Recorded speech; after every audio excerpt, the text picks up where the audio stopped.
Halo semuanya, perkenalkan nama saya Rio, saya dari kelompok 6. Dan inilah teman-temanku. Hai, aku Fiana. Hai, aku Aziza. Hai, aku Gita. Hai, dan aku Safira. Tonton video ini sampai habis ya. Bye. Oke, kali ini kita akan membahas tentang CNN, yaitu Convolutional Neural Network. Apa itu machine learning? Divisi machine learning apa? Yaitu machine learning adalah suatu pendekatan dalam bidang kecerdasan buatan yang memungkinkan komputer untuk belajar dari data dan pengalaman tanpa diprogram secara eksplisit.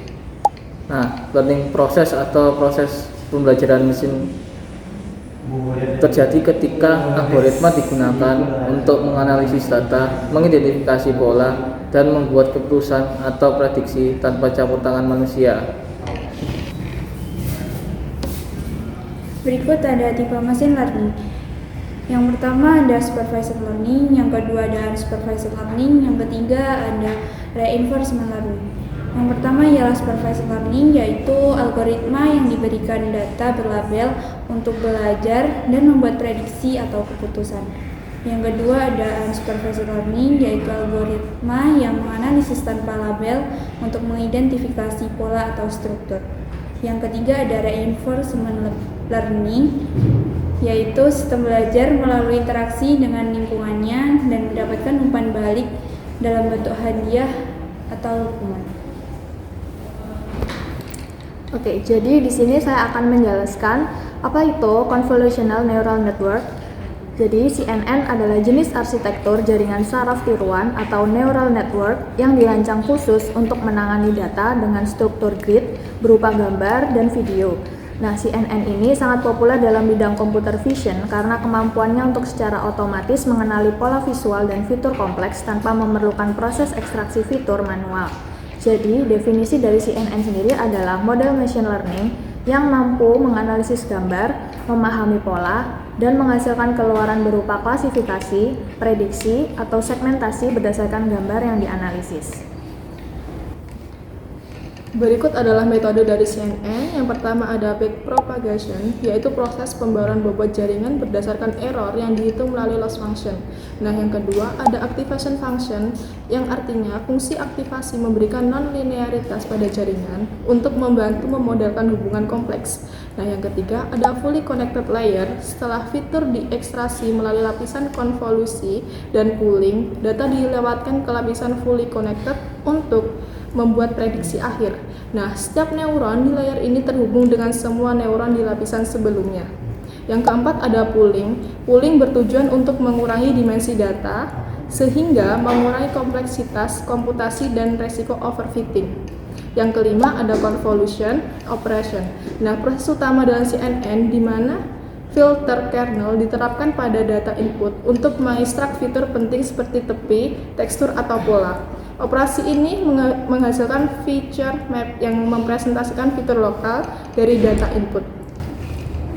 Oke, selanjutnya studi kasus dari CNN. Di sini kita mengambil deteksi pneumonia dari citra X-ray paru-paru. Pada penyakit pneumonia, biasanya dokter menggunakan gambar X-ray untuk melihat apakah ada infeksi. Tapi ini membutuhkan waktu dan keahlian. Untuk membantu tenaga medis, kita bisa membuat sistem komputer berbasis CNN yang bisa otomatis mengenali pneumonia dari gambar X-ray dengan akurasi data yang tinggi. Cara kerjanya, data yang digunakan ada dua, yaitu yang pertama gambar X-ray paru-paru yang sehat dan paru-paru yang terkena pneumonia. Yang kedua, yaitu ada total sekitar 5.800 gambar dibagi untuk latihan, validasi, dan pengujian model. Lalu sistem kerjanya, yaitu yang pertama gambar diubah menjadi ukuran 150 x 150 pixel agar seragam. Yang kedua, komputer belajar mengenali pola dari gambar seperti bercak atau tanda yang khas pada paru-paru yang terkena pneumonia. Yang ketiga, ada model akan dilatih untuk membedakan paru-paru yang sehat dan paru-paru yang dengan pneumonia. Lalu setelah dilatih, model diuji menggunakan data yang baru, yaitu data yang sebelumnya belum pernah dilihat sama model tersebut, untuk memastikan kemampuannya. Dan hasilnya, model tersebut berhasil mendeteksi pneumonia dengan akurasi sekitar 94% menggunakan data validasi. Artinya, 94 dari 100 gambar dapat diklasifikasikan dengan benar. Namun, jika gambarnya tidak jelas atau mirip dengan kasus borderline, mungkin saja sistem tersebut tidak mendeteksi adanya penyakit pneumonia dari paru-paru tersebut. Kesimpulannya, berdasarkan penjelasan di atas, bisa disimpulkan bahwa Convolutional Neural Network atau CNN adalah salah satu bagian dari neural network yang berperan penting untuk algoritma deep learning. CNN bertugas untuk mengidentifikasi hal-hal yang sifatnya visual, misalnya saja mengenali objek pada gambar. Sistem ini terdiri dari 3 bagian, yakni Convolutional Layer, Polling Layer, Activation Function, dan Fully Connect Layer dengan tugas masing-masing, mulai dari mengidentifikasi hal yang ringan sampai dengan yang kompleks. Baik, terima kasih Bapak dan teman-teman telah menonton video kelompok 6. Mohon maaf bila ada salah kata atau perbuatan di dalam video ini. Terima kasih. Wassalamualaikum warahmatullahi wabarakatuh.